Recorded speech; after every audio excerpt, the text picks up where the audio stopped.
사랑하는 성도 여러분, 시편 104편의 시인은요, 하나님이 만드신 세계를 바라보고 있습니다. 골짜기에서 솟아나는 샘물, 그 물가에서 목을 축이는 들나귀, 나뭇가지 사이에서 노래하는 새, 사람의 식탁 위에 놓인 포도주와 기름, 밤에 울부짖는 젊은 사자, 아침에 일하러 나가는 사람. 시편 기자는 이 모든 풍경 속에서 우연을 보지 않습니다. 한 분 하나님의 세밀하고 쉼 없는 그 돌보심을 보고 있다는 것이지요. 오늘 본문은 하나님의 돌보심이 얼마나 넓고 얼마나 깊으며 얼마나 정교한지를 보여주고 있습니다.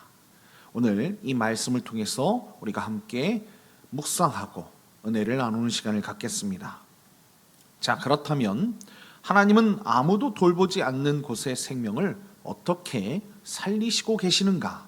자, 첫 번째는 이것입니다. 첫 번째는요, 골짜기의 샘물로 들짐승을 먹이시고 새들에게 노래할 자리를 주신다는 것입니다. 자, 10절부터 12절을 함께 읽겠습니다. 여호와께서 샘을 골짜기에서 솟아나게 하시고 산 사이에 흐르게 하사 각종 들짐승에게 마시게 하시니 들나귀들도 해가라며 공중의 새들도 그 가에서 깃들이며 나뭇가지 사이에서 짖어 귀는도다. 아멘. 오늘 시편 기자는 사람이 사는 마을이 아니라 골짜기와 산 사이를 먼저 바라보고 있습니다. 아무도 관심을 기울이지 않는 그 거친 광야에서 하나님은 뭘 하고 계세요? 샘을 열고 계십니다. 들나귀는 사람이 길들이지 못하는 짐승입니다. 인간의 돌봄 밖에 있는 존재라는 거예요. 그러나 하나님의 돌봄 밖에 있지는 않다는 것입니다.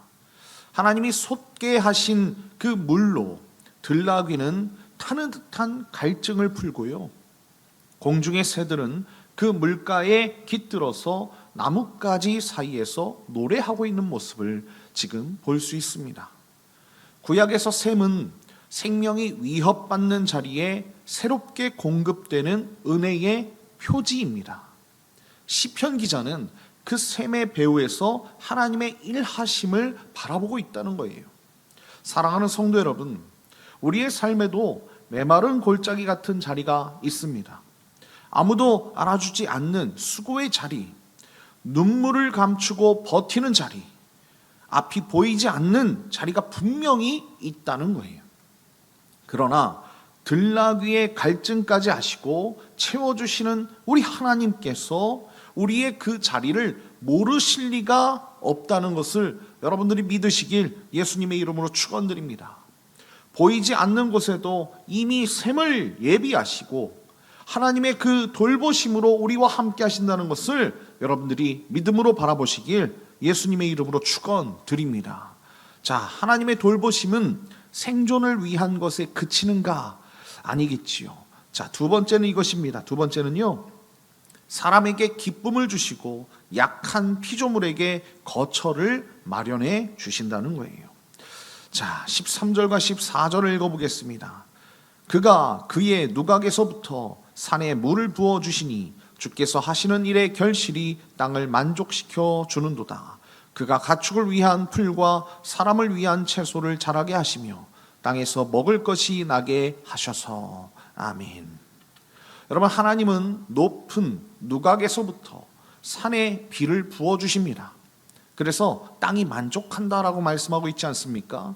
여러분, 이 만족은요, 자연적 결과가 아니라 하나님의 은혜로운 공급이 가져온 그런 상태를 뜻하는 것입니다. 여러분, 14절 한번 보세요.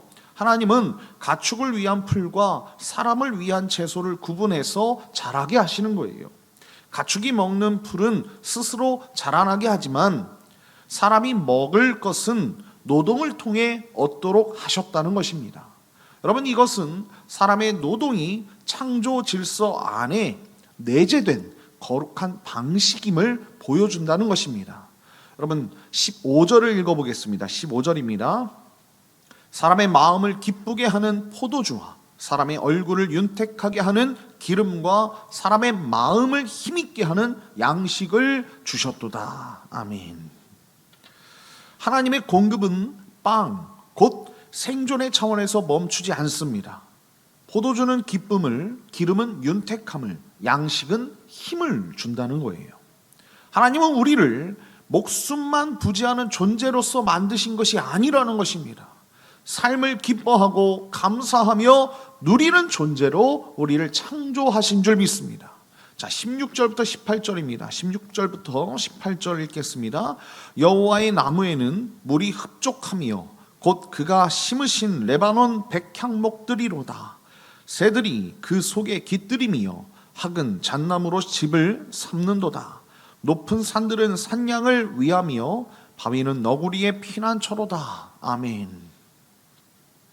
여러분, 하나님이 심으신 백향목에는 물이 흡족합니다. 그 나무는 새들의 집이 됩니다. 17절에서 학으로 번역된 단어는요, 히브리어로 자비로운 자라는 뜻에서 나온 말입니다. 하나님의 인자에서 파생된 이름이라는 거예요. 여러분, 시인은 잣나무에 깃든 이 새의 모습에서 피조세계 전체가 하나님의 인자하심을 품고 있음을 아주 조용하게 잠잠하게 증언하고 있다는 거예요. 높은 산은 산양을 위한 것이고 바위는 스스로를 지킬 힘이 부족한 너구리의 피난처가 되는 것입니다. 하나님은 연약한 피조물들에게까지 합당한 거처를 마련해 주신다는 것입니다. 사랑하는 성도 여러분, 하나님의 돌보심은 단지 살아있게 하는 것이 아니라 기뻐하고 누리게 하는 것까지 포함되는 줄 믿습니다. 자, 그렇다면 이 풍성한 은혜는 우리 안에만 머물러서는 안 되겠지요. 하나님이 약한 너구리에게까지 바위 틈 피난처를 마련해 주셨듯이 우리도 우리가 받은 은혜를 우리의 이웃과 나누는 그런 통로가 되어야 할 줄 믿습니다. 풍성히 베푸시되 약한 자를 잊지 않으시는 하나님의 마음을 우리가 품고 나눔과 섬김으로 응답하는, 그렇게 반응하며 세상 가운데 선한 영향력을 끼치는 저와 여러분 다 되시길 예수님의 이름으로 간절히 축원드립니다. 자, 하나님이 세우신 시간의 질서는 우리의 삶을 어떻게 인도하십니까? 자, 세 번째는 이것입니다. 세 번째는요, 달과 해로 때를 정하시고 밤과 낮에 각각의 자리를 허락하신다는 거예요. 자, 19절을 읽어보겠습니다. 19절입니다. 여호와께서 달로 절기를 정하시며 해는 그 지는 때를 알도다. 아멘. 여러분, 하나님은 달을 두셔서 절기를 정하시는 것을 볼 수 있습니다. 여러분, 이 단어는 단순한 계절이 아니라 하나님이 백성을 만나기로 약속하신 지정된 시간을 의미합니다. 밤 하늘의 달은 단지 어둠 속의 등불이 아니라 우리를 예배의 자리로 부르시는 하나님의 신실한 초대장입니다. 자, 20절과 21절을 읽겠습니다. 주께서 흑암을 지어 밤이 되게 하시니 삼림의 모든 짐승이 기어 나오나이다. 젊은 사자들은 그들의 먹이를 쫓아 부르짖으며 그들의 먹이를 하나님께 구하다가 라고 말씀하고 있는 것을 볼 수 있습니다. 여러분, 밤은 혼돈이나 공포의 시간이 아닙니다. 하나님이 특정한 목적을 위해 의도적으로 두신 시간이라는 거예요. 밤에 활동하는 짐승들에게는 이 밤은 그들만의 낮 아니겠습니까? 21절이 아주 놀랍지요. 젊은 사자들의 울부짖음을 시인은요, 하나님께 먹이를 구하는 행위로 묘사하고 있다는 거예요. 포식자의 포효까지도 창조주를 향한 기도가 된다는 것입니다. 야생의 세계 역시 하나님이 주권적인 그 통치 가운데 다스리고 계신다는 것, 오늘 이 시편 기자가 선포하고 있는 것 아니겠습니까? 자, 22절과 23절을 보면 이렇게 말씀하고 있어요. 해가 돋으면 물러가서 그들의 굴 속에 눕고 사람은 나와서 일하며 저녁까지 수고하는도다. 아멘. 여러분, 해가 뜨면 사자는 물러가고요, 사람은 나옵니다. 밤에 지배자들이 물러가는 바로 그 시간에 낮에 청지기인 인간이 나아가는 거예요. 여러분, 이 교차는 우연이 아닙니다. 하나님이 계획하신 정교한 질서라는 것입니다.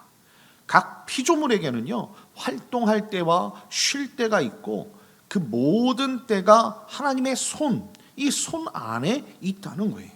사랑하는 성도 여러분, 예배는 하나님이 정하신 때와 질서 앞에 자신을 내어드리는 자리인 줄 믿습니다. 쉬어야 할 때 쉬지 못하고 일해야 할 때 마음이 분산되는 이 시대 속에서 하나님은 우리에게 일과 쉼의 균형을 회복하라고 오늘 우리에게 부르시는 줄 믿습니다. 밤에는 내 일을 하나님께 맡기고 낮에는 하나님이 주신 소명을 최선을 다하는 삶, 이것이 창조 질서 안에 살아가는 예배자의 모습이라는 것입니다. 결론입니다. 영국의 복음주의 설교자 앨런 레드패스는 시카고 무디 교회와 에든버러 샬롭 채플에서 수십 년간 목회하면서 다윗의 생애를 깊이 연구한 목회자입니다. 그는 이렇게 경고합니다.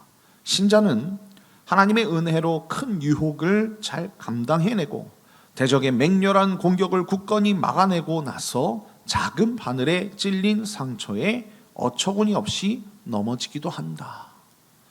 아무리 오랜 시간 신실하게 신앙의 길을 걸어왔고 여러 죄를 이겨냈다 할지라도 하나님의 은혜 안에 머물지 않은 그 하루에 마귀는 분노를 통해 우리의 영혼에 치명타를 가할 수 있습니다. 그래서 주님은 내 안에 머물라라고 하신 거예요. 그러지 않으면 우리는 메마른 가시처럼 말라버리기 때문에 그렇습니다. 다윗이 주님만을 바라보는 일을 멈추자 어떤 일이 일어났습니까? 그의 비범했던 분별력과 인내력도 함께 사라지고 말지 않습니까? 그리고 범죄하는 거예요. 사랑하는 성도 여러분, 오늘 본문에서 보았듯이 골짜기의 샘물과 들나귀의 갈증에서부터 우리 식탁 위의 양식, 약한 동물들의 보금자리, 밤과 낮의 교차까지 모두가 하나님의 선하신 섭리 가운데 있다는 것을 여러분들이 잊지 마시길 바랍니다. 이 돌보심 안에 머무는 것, 말씀 안에, 기도 안에, 주님의 사랑 안에 계속해서 머물러 있는 것, 이것이 예배자의 삶이라는 것입니다. 하나님의 은혜 안에 머물 때 우리는 골짜기에서도 샘물을 발견하고 일상의 수고 속에서도 하나님의 손길을 고백하며 밤의 두려움 속에서도 내일을 주님께 맡기는 평안을 누릴 줄 믿습니다. 오늘 하루도 하나님의 돌보심 안에 머물면서 그분을 찬양하는 예배자로 여러분들 살아가시길 예수님의 이름으로 간절히 축원드립니다.